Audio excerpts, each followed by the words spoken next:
এখন কাছাকাছি হয়ে যায় আমাদের ভুলের কারণে। তা এমন অক্ষরের ব্যাপারে আমাদের সতর্ক থাকতে হবে, সেই জন্য আমরা সেই বিষয়গুলো আজকে বলবো ইনশাআল্লাহ। এবং আল্লাহ তৌফিক দিলে আগামী ক্লাসে আমাদের মাত আমরা শুরু করব। তো এখানে আপনারা দেখতেই পাচ্ছেন যে অক্ষরগুলো উচ্চারণে সতর্ক হতে হবে। গত ক্লাসে কিছুটা বলেছিলাম। তো এখানে যেমন সা, এটার মাখরাজ হলো জিহ্বার আগা, উপরের দাঁতের আগা। সা, সি, সু, সা সি সু, সা সি সু। কিন্তু সেটা কেউ যদি মানে যথাযথ জায়গা থেকে উচ্চারণ না করে, তাহলে সেটা হয়ে যেতে পারে সাসিসু হয়ে যেতে পারে, সাসিসু হয়ে যেতে পারে।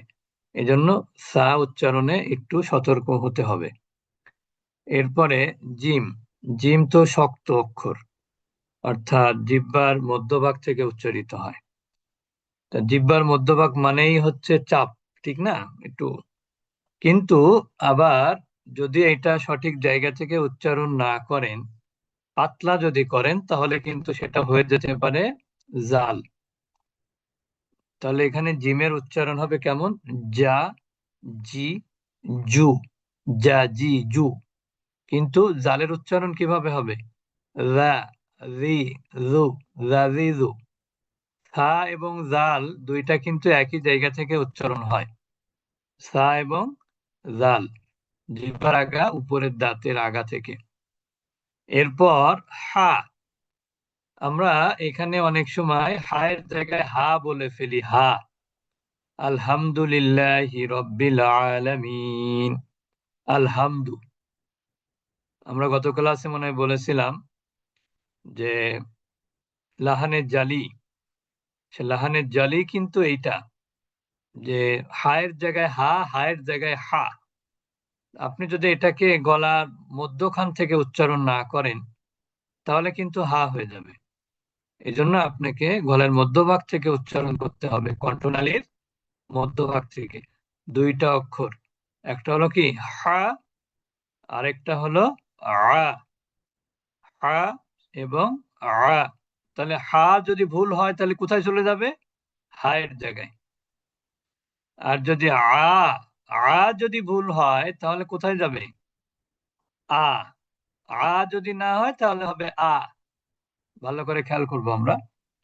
তাহলে হা, আরেকটা হলো আ। হা, আ, একই জায়গা থেকে দুইটা অক্ষর। এরপর কফ। কফের উচ্চারণ যখন জবর দিয়ে করা হয়, তখন অসুবিধা হয় না। কারণ কফ, এটা উচ্চারণের সময় আমরা কিন্তু কফ জবর ক বলি, কফ জবর কা বলি না। সমস্যা যেটা হয়, কফের নিচেই যখন জের হয়, সেই উচ্চারণ অনেক সময় কাফের সাথে মিলে যায়।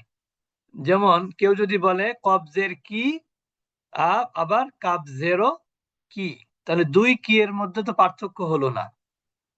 এটা হচ্ছে জিহ্বার গোড়া থেকে উচ্চারিত হয়, আর কাফ হলো জিহ্বার গোড়া থেকে একটু আগে বাড়িয়ে সেই বরাবর উপরে তালু থেকে উচ্চারিত হয় হলো কাফ।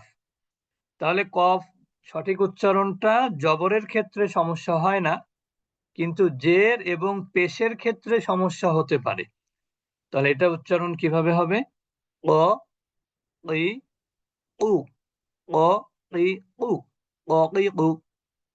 তাহলে আমরা এখান থেকে বলবো সাসিসু, জাজিজু, হাহিহু, জাজিজু, আইউ, ককিকু। তাহলে এই অক্ষরগুলো যথাযথ উচ্চারণ না হলে অন্য অক্ষর, অন্য অক্ষরের দিকে সেটা ডাইভার্ট হতে পারে। এরপরে আমরা চলে যাব কাছাকাছি উচ্চারণ। যেমন এখানে আপনারা দেখতে পাচ্ছেন তা। তা জবর কি হয়? তা হয়। বাংলা যেমন ত একারে তা। ত জবর হয় ত, তয় ব। তাহলে এখানে পার্থক্য আছে। ত হচ্ছে উঁচু ধ্বনি। ত হলো কেমন অক্ষর? এর বৈশিষ্ট্য হলো উঁচু ধ্বনি হবে, ধ্বনি হবে উঁচু। আপনারা দেখেছেন তয়ের মাখরাজের সময় জিহ্বার মধ্যভাগ কি হবে? উঁচু হবে। ত ত ত, এটা হলো তয় বয়, মোটা অক্ষর। তাহলে তা, আর এটা হলো ত। তায়ের নিচে জের হলে কি হয়? তি, স্বাভাবিক বাংলা তয় রস্যি তি। আর তয়ের নিচে জের হলে হয় তয় বয় রস্যি, তজের তুই, তজের তুই। তায়ের মাখরাজ তো আপনারা জানেন, তায়ের মাখরাজ কোথায়? তা যেখানে ত সেখানে, অর্থাৎ জিহ্বার আগা উপরের দাঁতের গোড়া। তা দাল ত একই জায়গা থেকে, তা ত, তি তুই, তি তুই, তু তু। তাহলে এখানে এই তা এবং ত এর মধ্যে অনেক সময় আমাদের উচ্চারণে সমস্যা হয়। যদি সঠিক উচ্চারণ না করতে পারি তাহলে অন্য অক্ষর হয়ে যেতে পারে। এরপরে এখানে কাছাকাছি উচ্চারণ হয় 4টি অক্ষর। একটা হলো ঝা। এই ঝা, এটা নিয়ে দুই ধরনের কথা আছে। তা আমরা যেটা সহজে পারি সেটা আমরা বলবো, সেটা হলো ঝয়কারে ঝা, ঝয়কারে ঝা। যেমন আমরা যদি বলি ঝাল, ঠিক না? আর এইটা হলো অন্তর্জ, যদি বাংলার কথা বলেন, যদিও বাংলাতেও মিলবে না, তাহলে কি হয়? জাজিজু, এটা জিহ্বার আগা উপরের দাঁতের আগা, জাজিজু। আর এইটা হলো জ জি জু, জিজু, জিজু। এটা হলো জাজিজু, এটা জাজিজু, আর এটা জিজু। আর এইটা হলো দু, দু। এটা বাংলা দয় বয়ের মতন অনেকটা, কিন্তু দ বললেই যথেষ্ট। দ দুই দু, দ দুই দু, দ দুই দু। জাজিজু, জাজিজু, জিজু, দু, দু। এই ওস্তাদ চার। জি, জি। জয়ের বাংলা অক্ষরটা কি বর্গের জ হবে না না না না, বা অন্তর্জ হবে? জয়ের সাথে আসলে অক্ষর মেলে না, ওই অন্তর্জর কাছে ওই রকমই কাছাকাছি আর কি, মিলবে না। বাংলার সাথে সবগুলো তো আর মিলবে না। আর অন্তর্জয়ের নিচে তো ব ব হয় না, নাহলে বলতাম ব, তা সেটা তো আর হয় না। জি। তাহলে এখানে এই 4টা অক্ষর উচ্চারণেও আমাদের সতর্ক হতে হবে। এরপর কাছাকাছি উচ্চারণ কি আছে? আবার এখানে দেখেন, যেটা আমি আগেই বলেছি, যে এইটা হলো জিহ্বার আগা উপরের দাঁতের আগা। সা, সি, সু, সা সি সু, সা সি সু। আর এটা হলো সা, এটা জিহ্বার আগা নিচের দাঁতের গোড়া। সিন হলো শিশু, জিহ্বার শিশু, আগা নিচের দাঁতের গোড়া। তাহলে এটা হবে কি? শিশু, সাসিসু। আর এটা হলো শিশু, সাসিসু। অর্থাৎ শিশু, মানে যেমন শিশু, চড়ুই পাখি যেমন শব্দ শিশু। করে, হ্যাঁ, ঝিঝি পোকা যেমন শব্দ করে, তেমন শব্দ হবে। সা সি সু, সাসিসু, সাসিসু, সাসিসু।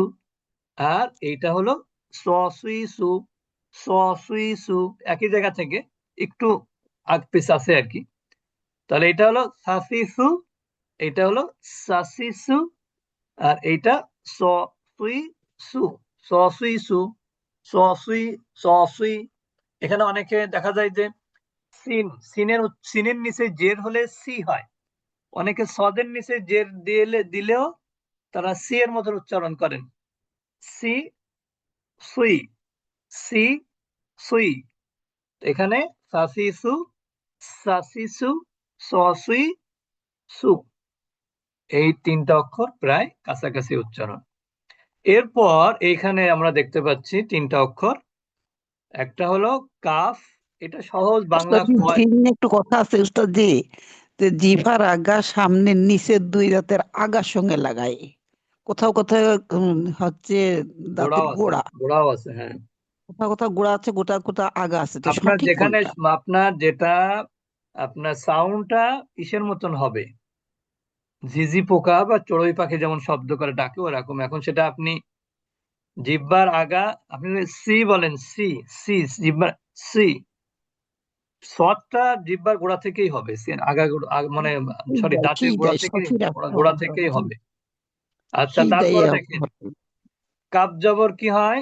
কা। এটা বাংলা হুবহু বাংলা কয়ের মতো। আর কফ যেটা, কফ, এটা কিন্তু আমরা যেমন বাংলায় কয়ের নিচে কি বলি? ক বলি। কলকলা, কলকলা বানান করতে গেলে কিন্তু অনেক জায়গায় বাংলায় কয় বয় লেখা আছে। এটা হলো কাকিকু, স্বাভাবিক উচ্চারণ বাংলা। আর এটা হলো ককিকু, জিহ্বার গোড়া থেকে। ককিকু, ককিকু, কাকিকু, ককিকু। আর এটা খখিখু, খখিখু। অনেকে আমরা বাংলা ক খ বলি, খ, খ এভাবে বলি, খ। আসলে খ না, খ, খ, হি, হু। কাকিকু, ককিকু, খখিখু, খখিখু। এই তিনটা অক্ষরও কাছাকাছি উচ্চারণ হয়। এর পাশাপাশি আমরা এই যে চারটা অক্ষর দেখতে পাচ্ছি, এইখানে যেটা সমস্যা হয়, একটার সাথে আরেকটা মিলে যায়। যেমন হামজার উচ্চারণ সঠিক না হলে আইনের উচ্চারণ হয়ে যেতে পারে, আবার হায়ের উচ্চারণ সঠিক না হলে হা হয়ে যেতে পারে, আবার উল্টাও হতে পারে। যেমন আপনি যদি বলেন হামজা জবর আ, এটা সঠিক উচ্চারণ, কিন্তু আপনি আইন জবর তো আ বলবেন না, আইন জবর আ, কারণ আইনটা তো গলার মধ্যভাগ থেকে উচ্চারিত হয়।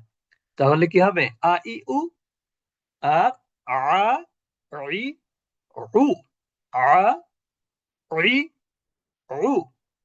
তার পাশাপাশি হলো হাহি হু, বাংলা হ। আর এটা হলো হা, হি, হু। আল হামদু, আল হামদু। কেউ যদি আল হামদু বলে তাহলে তার অর্থ কি হয়? আবর্জনা, ময়লা। আর আল হামদু বললে কি হয়? যাবতীয় প্রশংসা। তো এই জন্য এই অক্ষরগুলো আমরা খেয়াল করব।